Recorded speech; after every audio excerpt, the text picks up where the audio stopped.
exercising a powerful form of leadership that sparks others to join in shared action that catalyzes change. And we understand that leadership is exercising principles and values in the face of uncertainty. And that's what we leaders and survivors do. This today is an act of institutional betrayal.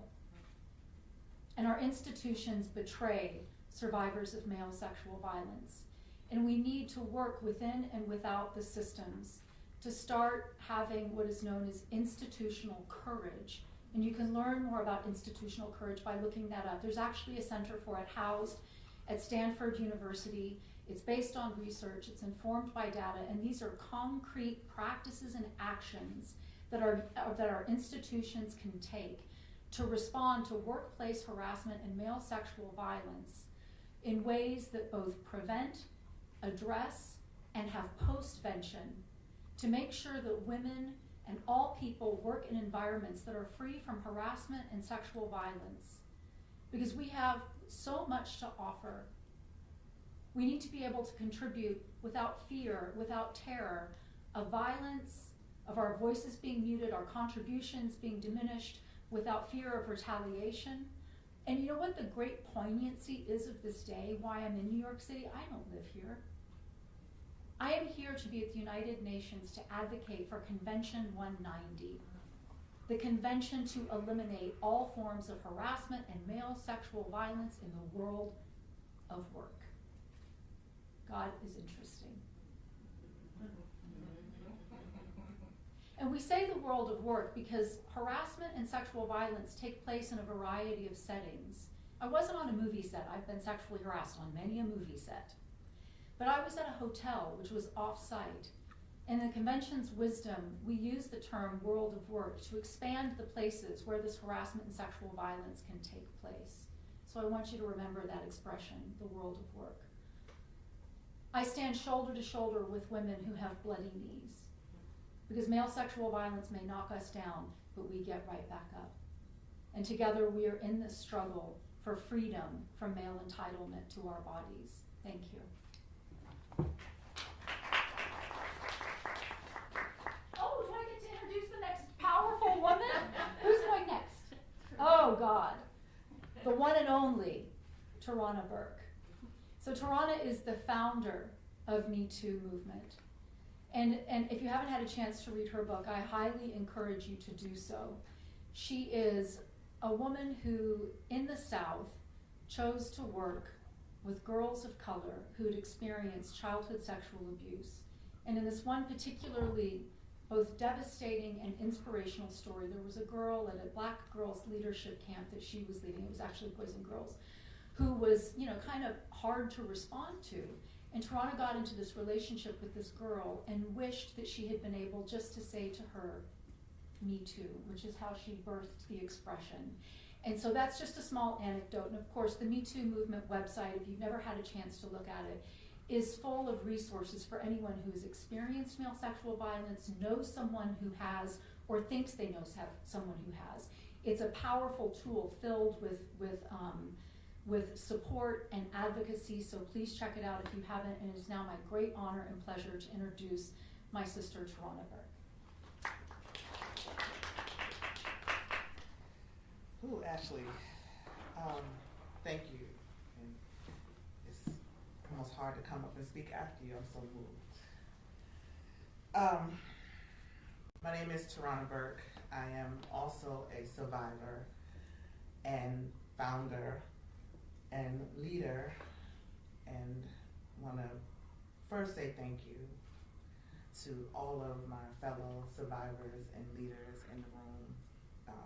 As you obviously know, we pulled this together very quickly because we thought it important to be very vocal, swiftly, in this moment. We are devastated for the survivors who are connected to this case and the survivors who had found some solace and catharsis in the original verdict around Harvey Weinstein. Many people, many survivors, and those who love and support survivors probably thought that that original verdict meant that there was going to be a change, that it marked a change and marked a difference in how this justice system was going to move and operate. And I think that we felt, and a lot of us felt, that we were on a road to seeing a different America. And this moment makes it feel like we were wrong. Inevitably, there will be headlines in the coming days and weeks talking about what this means for the Me Too movement. We've seen this happen over and over again. There is a court case that comes out and says, you know, Cosby has been released, and the Me Too movement is over. And then there's another court case that says E. Jean Carroll has won, and they say the Me Too movement is back. And so I want to be clear that this moment and this decision actually means that we have a movement. It means we have a movement. You know, 10 years ago, we could not get a man like Harvey Weinstein into a courtroom. And you need to be clear about that. A man as powerful and as far-reaching as a Harvey Weinstein, as you actually just described, you could not get him into a courtroom. And we need to acknowledge that. We also need to understand that the legal system has never served survivors in this country. Carceral solutions won't save us. And we need to understand that. Rape and sexual assault have the lowest arrest and conviction rates for a reason. So we are clear that moments like this underscore why movements are necessary. And we have a movement. This is why the work has to keep happening, why we keep going. Almost 7 years ago, because these brave women, in this case, broke their silence, millions and millions and millions of others found the strength to come forward and do the same. That will always be the victory. This doesn't change that. And the people who abuse their power and privilege to violate and harm others will always be the villains. This doesn't change that. We have spent decades building a survivor justice movement. Well before 2017, well before Me Too went viral. We have spent decades building this movement. 7 years ago, we got big momentum when the hashtag went viral. There have always been ups and downs. There have always been changes.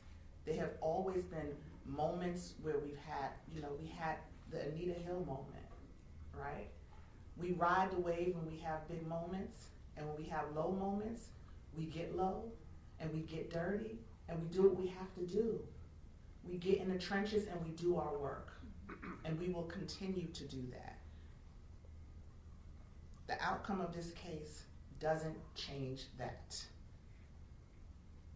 We also stand with resolve and resilience. We will always stand with resolve and resilience. I really want to reiterate over and over again, because I am preparing myself for the onslaught of what does this mean for the Me Too movement?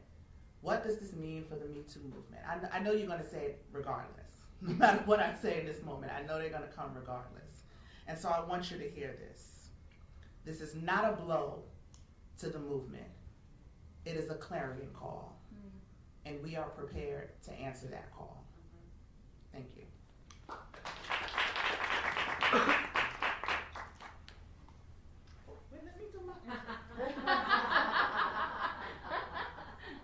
Coming up next is my sister, Fatima Goss Graves, head of the National Women's Law Center, who is a stalwart in this movement. And she will have remarks.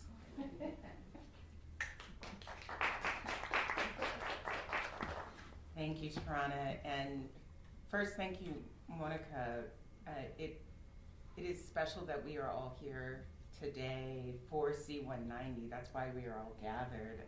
But it does feel more than a little special that we're here. I'm Fatima Goss Graves. I'm president and CEO of the National Women's Law Center, and I'm also a co-founder of the Time's Up Legal Defense Fund, which the National Women's Law Center runs. We founded it in 2018, just 4 months after the New York Times broke the story of Harvey Weinstein's decades-long abuse.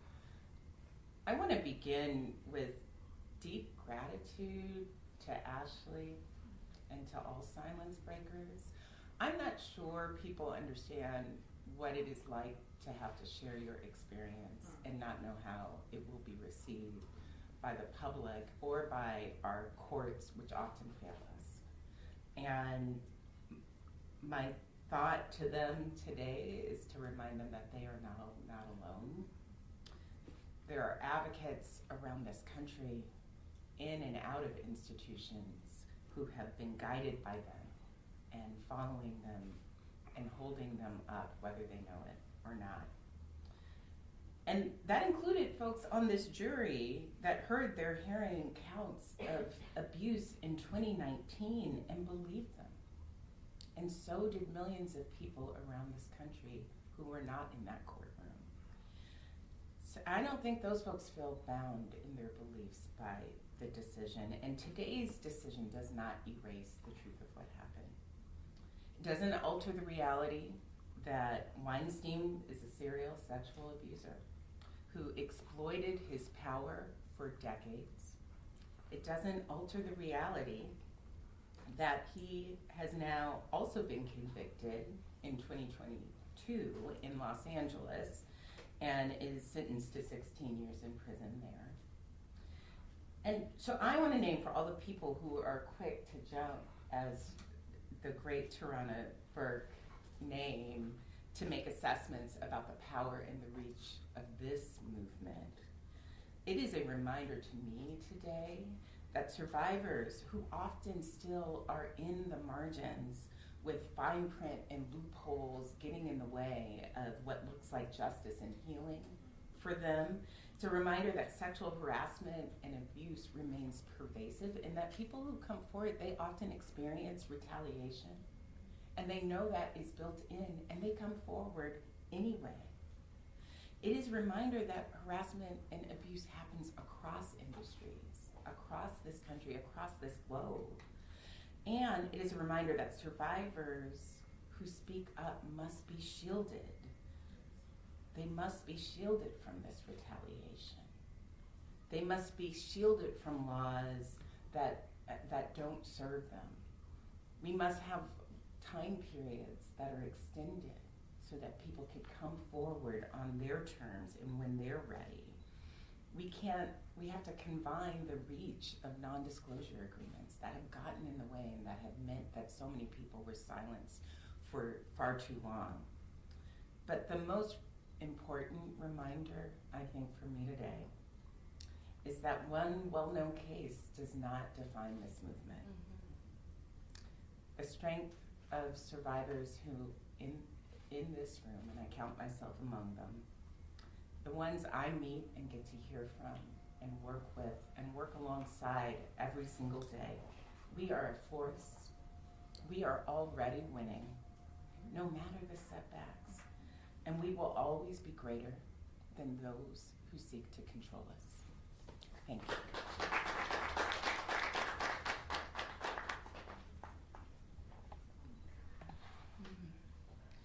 So I think most of you in the room know we had something like an hour to pull this gathering together, and I didn't have any time to prepare remarks, and we were all gathering ourselves. But I think that speaks to the moment, because we cannot be prepared for something like what the news that we received today. And much to Ashley's point, it is in these moments when we are kind of caught off guard, when we receive unexpected news that we thought we would never wanted to hear, that we have to decide, what do we do with it? And where do we go with it? And I'm so grateful for these sisters and for all of you, because where we go is to community. We find each other. And that is what I hope that in this moment, as survivors and allies and people around the world learn of this news, let us find each other and make a renewed commitment to do the work that is required, not to take on a case like this one and to look at the results of this opinion, but let us do the work to take on what is required to end sexual violence in every workplace and in every place today and forever. That is what we have to focus on, is the way forward and the way that we're going to finally end this problem, and along the way provide the supports that are needed to those of us who survive every single day. And I came into community with Ashley and with Tarana, and Fatima and I were already in community. We got closer because I wrote the letter, the Dear Sisters letter, on behalf of the 700,000 farm worker women who heard the stories, who heard Ashley and who heard others who were sharing their truths and their pain. And in that moment, as society was responding and reacting and people were making judgment calls and decisions, in my community, the farm worker community, we were able to listen, to take it into our hearts, and to say that what is needed right now is for us to say, we see you, we hear you, we love you, and we will be with you. And that is the call today. To all the survivors who have come forward, who have received this news today, we love you, we see you, we believe you, and we will continue to be with you. And to all the survivors who are watching this press conference, or who might hear about the press conference after today, know that we will be with you along this journey, and that none of us here are going to stop until we are all free and safe. And as we walk across the street to the United Nations for the event that is planned for today, on the upcoming anniversary of Convention 190, declaring that the world of work be free of gender-based violence and harassment, this is our opportunity to show the world that we mean it, and that we will make sure that every single person, every working person, will be able to work with dignity and free of violence, and that our movement isn't just about the world of work, but it is about every place. And we call you to join us as we continue to grow and fortify this movement. Thank you. And we are going to stay for a few moments to take some questions. We do have to go to the United Nations for an event, but we will stay for a few moments to take questions. Thank you all for being here.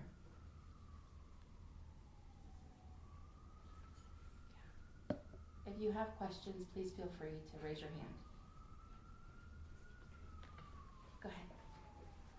Are you concerned that today's decision in New York may affect Weinstein's conviction in Los Angeles? What's your outlet, please? Sorry, Reuters. Well, the first thing to know is that California isn't governed by a New York appellate decision. But the second thing that I want to just say, and for folks, I encourage you to take the time to read the decision, including the really powerful dissent. I think this court got it wrong. It was a 4-3 decision for a reason. And the way that our laws have developed over the last couple of decades, the majority opinion doesn't really take that into account. There was a pattern of behavior, so it was not unusual to have the sorts of witnesses that were involved in this trial. And so the short version of this is, I deeply hope that is not the case, and that the California appellate courts would not go the wrong way in the same way that this New York court has gone.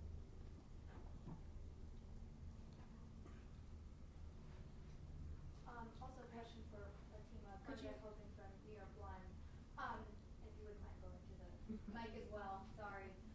Wondering, regarding New York's laws, what can the state legislature do? Do you think that there's movement, or there should be movement by the legislature? Should a new statute be created? Obviously, because this, or from those that I've spoken to, say it's because New York's law is very narrow. So can you talk a little bit about that, and whether or not you will be appealing to the state legislature for a change there? So first, I think most people are going to be wondering whether the district attorney will actually continue to move forward in that, and it sounds like they haven't made that decision yet under existing law. And I really encourage people to sort of take a beat and think about whether or not this was a misapplication or whether or not there was a problem actually with New York laws. But the thing that I will say about it is that over the last decades, it has been pretty clear that it has taken time for courts to understand the nature of sexual violence. The old myths and ideas that people have that most sexual violence is some sort of stranger rape in an alley, right, versus what is far more likely. It seems to me that there is a lot of work to be done to also educate the judges in our courts so that they understand when the cases come before them what sexual violence actually looks like, so that survivors are treated with dignity and respect in their courtrooms, and so that their stories are considered and taken into account. Are there any other questions? Hi. Your name and outlet? Yes, Aisha, co-founder and co-executive director of Feminist, and our audience really requires and desires a lot of action. So my question to you all is, what would you say would be some calls to action right now? Yeah, I think this is a great time. When we say that this is not a moment to say that the Me Too movement is dead and things like that, this is a moment for people to join in that, right? I think one of the biggest sort of missteps that we've made is people sit on the sidelines and watch. Like this is a spectator sport. Movements aren't spectator sports. So movements are made of people. So if people want to be active, this is the time to stand up and say, I'm a part of this. The movement is what we say it is. So a call to action is this is the moment for survivors, people who stand by survivors, advocates. If we believe that we can live in a world free of sexual violence, this is the moment to stand up and say, we define the movement. This case doesn't define the movement. This is when I say it's a clarion call, that's what I mean. So the call to action is for people to stand up and say, this is why we need a movement. The movement is made up of us. We are the people of the movement, right? So I think over the last 6.5, 7 years, people have been watching and saying, oh, let's see what happened with the movement next. And I was gonna say over the newspaper, but I guess not. But they get online. I'm old, so they get online and they scroll to see what's happening next. And no, what happens next is what we say happens next. So that's what the call to action is. What are we gonna do next? And so our job is to set out, put guardrails on. But the job of the people is to stand up and say, we are here and we are ready. Put our feet to the ground and to follow. And we are here to set up lots of things to do, right? This is a movement that is going to be long. That's what movements are. They're long, they're strategic, they're thoughtful. But there are lots of people. And the thing about survivors is the sad thing about survivors, there's so many of us, but the good thing about survivors is there are so many of us. Every 68 seconds, but there are so many of us. So that's what I would say. I also want to name that April is Sexual Assault Awareness Month in the United States, and every April we call on people to get to know the rape crisis centers in their localities, to know who the anti-sexual violence coalitions are, to volunteer with them, to support them, to share their work, to donate to them. This is the time to do that, to do it over and over again. There are going to be survivors who are going to hear the news from today, and they're going to be shook. And we need to say, we're strong and we're in this together. We need to say that over and over again. We also need to call on our political leaders, because the law fails us. The law consistently and continuously fails us, and legal reform is required. So we have to make sure that we are pushing on all the levers that we have.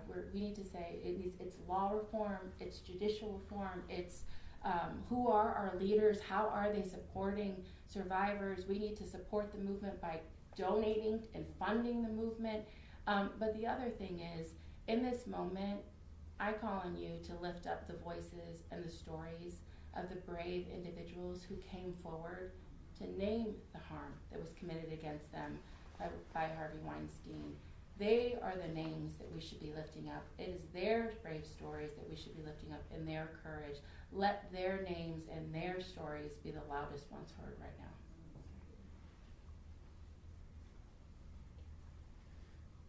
I really validate what my sisters have shared and would just add a couple of things that folks can look at and watch.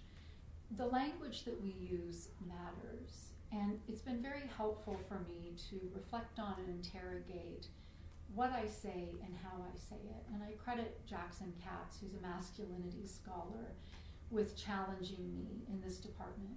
So for example, I would say, she was raped or I was raped, and he would say, a man raped you. From whence does this violence come? And did I have the courage to be someone who was willing to hold a violent man accountable for his male sexual violence? It's uncomfortable. And I have started to do that. And so Jackson Katz has a TED Talk. I would ask everyone to watch it, where he literally does a little diagramming, just like in 6th grade English, on a whiteboard, and shows how we make the woman responsible for this act of male sexual aggression against her. And then Misrepresentation is doing a weekly podcast at the moment on healthy masculinities. Ted Bunch, A Call to Men. How can men modify their behavior so that they don't become perpetrators? Because we invite them to grow with us as we heal. And also, we have to look at the role of violent misogynistic pornography in this. And everyone should take a look at Culture Reframed, which was founded by Dr. Gail Dines, who's a very courageous pornography scholar. And look at the article that Peggy Orenstein just published in the New York Times about how what we call choking, but is really strangulation and asphyxiation, has migrated from pornography into teen sex. So these things all play a role in male sexual violence. 1 out of 3 college women in their last sexual experience, not over their careers, were asphyxiated by their male partner. And this has become so normalized that we don't interrogate it. And so check out these resources and know that this is no longer the up with which we are willing to put. Thank you.